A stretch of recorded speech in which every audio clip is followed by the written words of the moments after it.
양소영 변호사의 상담소, 양담소를 찾아주신 여러분 환영합니다. 양소영입니다. 하늘의 별이 된 16개월 아이 정인이 사건, 많은 분들이 공분하고 안타까워하셨죠. 많은 시민들이 정인아 미안해 챌린지에 동참하고 그리고 진정서를 써서 법원에 보냈습니다. 정인이의 양 부모에게 엄벌을 내려달라는 진정서가 수백 건가량 접수되었다고 하는데요. 담당 재판부는 유무죄 여부 판단 전까지는 진정서를 보지 않겠다고 밝혔습니다. 그럼 이 수많은 진정서는 판결에 아무 영향이 없는 걸까요? 법무법인 승인 양소영 변호사입니다. 네, 서울 남부지방법원은 정인이 사건에 관한 진정서를 전산 시스템이 아닌 별도 기록으로 관리하겠다고 했습니다. 사실 이거는 이제 좀 행정적이고 현실적인 부분인데요. 진정서 접수 건수가 너무 많아서 담당 직원이 다른 업무를 진행할 수 없을 정도라는 것이 법원 측의 설명입니다.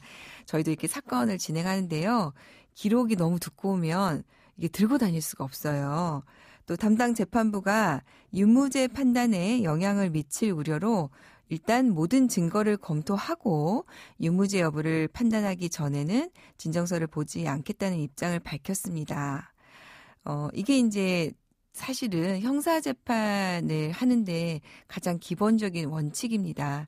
일단은 검찰에서 법원으로 이제 기록이 넘어올 때에도 이와 관련해서 재판부가 여기에 대해서 미리 어떤 예단을 갖지 않도록 하는 것이 굉장히 중요한 원칙이거든요.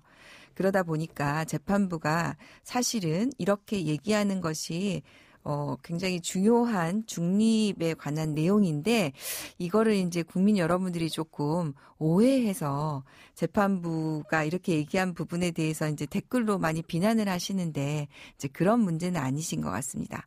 자, 그렇다면 이렇게 수많은 시민들이 보낸 진정서가 소용이 없는 거냐? 그건 아닙니다. 진정서가 법적 효력을 갖는 문서는 아닙니다. 그렇지만 그렇다고 해서 이게 영향을 주지 않는 것은 아니고요. 영향을 줄 수 있습니다. 사실 재판부가 공판 과정에서 사건을 하면서 마지막에 진정서를 검토할 수 있습니다. 그러니까 중간에 본인이 증거를 검토하기 전까지 보지 않겠다는 거지 최종적으로 판결문을 쓸 때는 이걸 다 볼 수 있는 거죠. 자, 변론의 전치지라는 것도 있고 그다음에 양형을 정함에 있어서 이거를 어떻게 생각하느냐. 사실은 이제 우리 배심제도도 도입이 되어 있잖아요. 그렇기 때문에 이와 관련해서 재판부가 당연히 검토를 할 수 있습니다. 실제 이제 정인이 사건처럼 전 국민의 공분을 샀던 2013년 울산 계모 아동학대 사망 사건 때도 당시에 이제 1, 2심 재판부에 1만 건이 넘는 진정서가 제출된 적이 있었는데요. 당시 피고인이 1심에서 상해치사죄가 적용돼서 징역 15년을 선고받았는데 2심에서 살인죄가 인정돼서 그러니까 상해치사가 살인으로 바뀐 거죠. 살인죄가 인정이 돼서 징역 18년으로 형이 늘어난 사례도 있었습니다. 그래서 여러분들이 국민들이 어떻게 생각하느냐. 자, 법이라는 것이 그거 아니겠습니까? 사회 일반인들이 어떻게 생각하느냐. 우리 사회가 어떻게 정해야 하는 것이냐. 사실은 그게 가장 기본적인 법이거든요. 그러다 보니까 이렇게 진정서를 제출하는 것 자체가 의미가 없는 것은 아닙니다. 그런데 이제 지금 현재 재판부가 얘기한 내용은 가장 기본적인 원칙을 얘기했다는 부분 우리 서로 이해해야 될 것 같습니다. 비난하는 거는 안 하는 것이 그러니까 법원을 흔드는 것은 저는 좋지 않다고 생각을 합니다. 양담소에서 함께 나눠볼 법률 궁금증이 있다면 YTN 라디오 양소영 변호사의 상담소 홈페이지에 남겨주시면 됩니다. 화나고 답답하고 억울한 당신의 법률 고민 함께 풀어볼게요. 오늘은 김선영 변호사님과 함께 하겠습니다. 변호사님 안녕하세요. 네, 안녕하세요. 김선영 변호사입니다. 네. 저희 홈페이지에 사연이 오시는데요. 네. 사연이 어려워요. 네. 그래서 제가 이 어려운 사연은 우리 김선영 변호사님 오시면은 제가 나눠보려고 애껴놨습니다. 네. 자, 사연 들어보고 보셨죠, 미리? 네, 미리 보긴 했습니다. 좀 안타까운 이야기인데 네. 다만 구체적인 사실관계 확인이 좀 필요한 부분이 있어서 그 범위 내에서 상담을 해드리는 거니까 감안을 해주시고요. 그래도 확인 가능한 범위 내에서 설명을 드리도록 하겠습니다. 네. 우리 김소연 변호사님 공부 많이 해오셨으니까 자, 사연 들어보고 얘기 나눠보겠습니다. 2016년도 아버지께서 돌아가셨고 2년 전에는 어머니도 세상을 떠나셨습니다. 아버지는 사망 당시 임야를 가지고 계셨는데요. 유산을 정리하는 과정에서 임야 등기부 등본상에 알지 못하는 사람이 매매 예약에 의한 가등기가 설정되어 있었습니다. 알고 보니 아버지의 내연녀였습니다. 저희 형제들은 큰 충격을 받았고 큰 마음을 먹고 원만하게 해결하려고 했는데요. 내연녀는 임야를 살 생각은 없고 돈을 요구했습니다. 당시 그 상황을 녹음도 했습니다. 가등기를 담당한 법무사에게 확인을 해보니 아버지와 같이 와서 설정을 했다고 합니다. 형제들이 알아보니 채권 청구 기한이 10년이라고 하던데요. 그래서 내연녀를 상대하지 않고 그냥 10년 후에 말소 청구를 하려고 견디고 있었는데 법적으로 말소할 수 있는 다른 방법은 없을까요?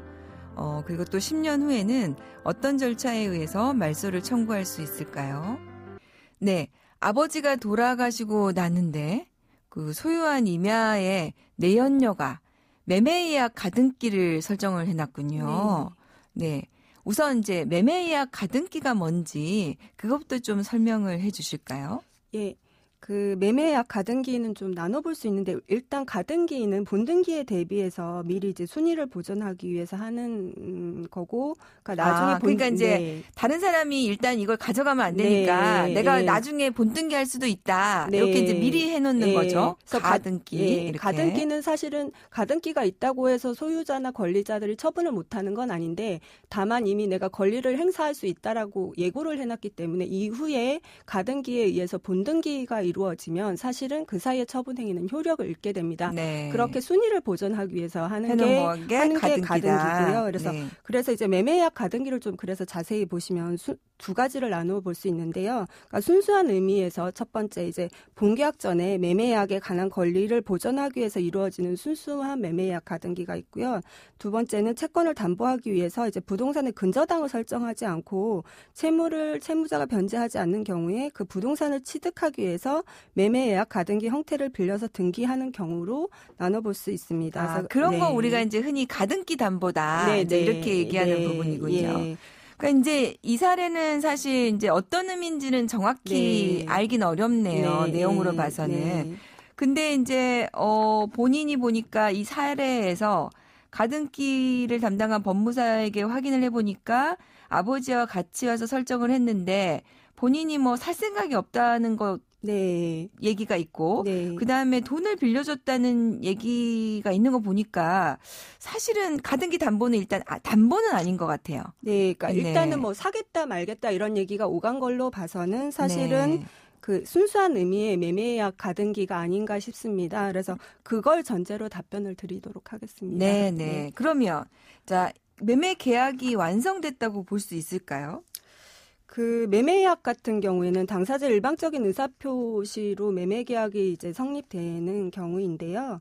민법 제564조가 그 일방적으로 본계약을 체결할 권리를 가지고 있는 자가 본계약을 하겠다고 하면 그 상대방의 승낙을 기다리지 않고 바로 본계약이 성립이 되는데 이를 매매예약 완결권이라고 합니다. 근데 지금 이 사연을 살펴보시면 그 나는 사지는 않겠다. 라고 해서 계약을 성립시키겠다는 의사표시는 안 하셔서요. 결국에는 계약은 성립은 안 한 거군요. 매매 계약은 완성은 안 된 것 같습니다. 그러면 10년이 경과하기 전에 말소할 수 있습니까?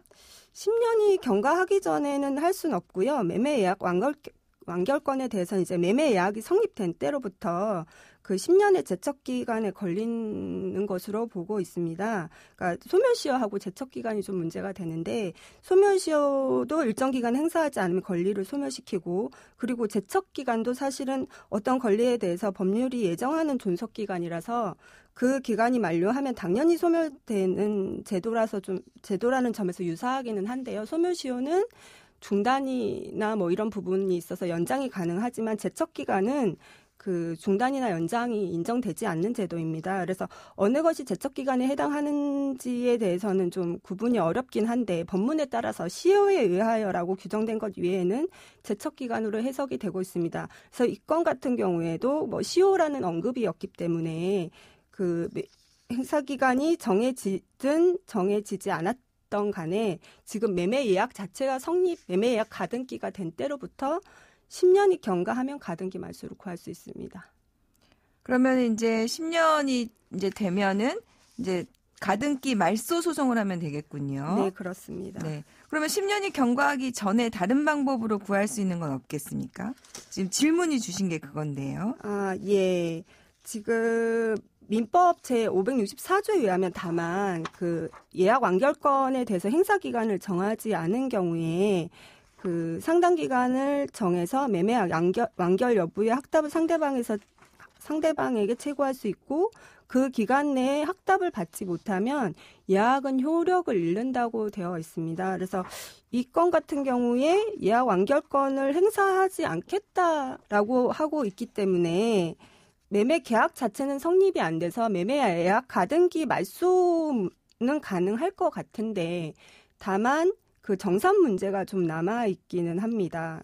매매약 가등기 말소를 구할 소지는 있으신데요. 다만 그 상대방으로부터 이렇게 상간녀라고 하는 사람으로부터 수령한 자금이 있으면 그 결국에는 정산이 이루어져야 한다고 이제 상대방이 주장할 수 있고 그래서 최종적으로는 그 정산이 이루어져야 이제 말소가 가능할 소지가 있고요. 다만 이 건 같은 경우에 이제 내연녀에게 이제 매도한 것처럼 해서 매매가 이루어지지 않았을 가능성도 좀 있어 보입니다. 그래서 우리 민법이 그 표의자가 상대방과 통정해서 허위의 의사표시를 하는 경우에는 통정 허위 표시라고 해서 그 무효로 보고 있습니다. 그래서 망인이 돌아가셔서 입증이 쉽지 않을 수도 있지만 그 매매 예약 가등기 시 접수된 매매 계약서 검토를 통해서 그 실제로 매매 예약 계약서에 정해진 예약금 등의 자금 수수가 이루어지지 않았다면 통정 허위 표시로서 그 효력을 다툴 소지도 있어 보입니다. 그리고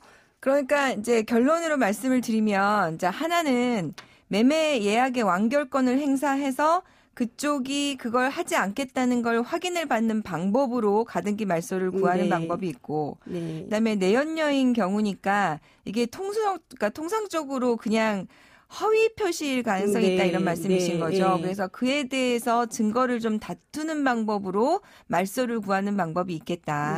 두 가지로 말소 소송을 해볼 수 있겠다. 자, 이렇게 여러 가지 방법을 설명해 주셨습니다. 그래서 오늘 도움 말씀 김소영 변호사님 감사합니다. 양소영 변호사의 상담소 양담소는 내일 또 문을 엽니다. 끝곡 이문세의 광화문 연가 들려드릴게요. 양소영이었습니다.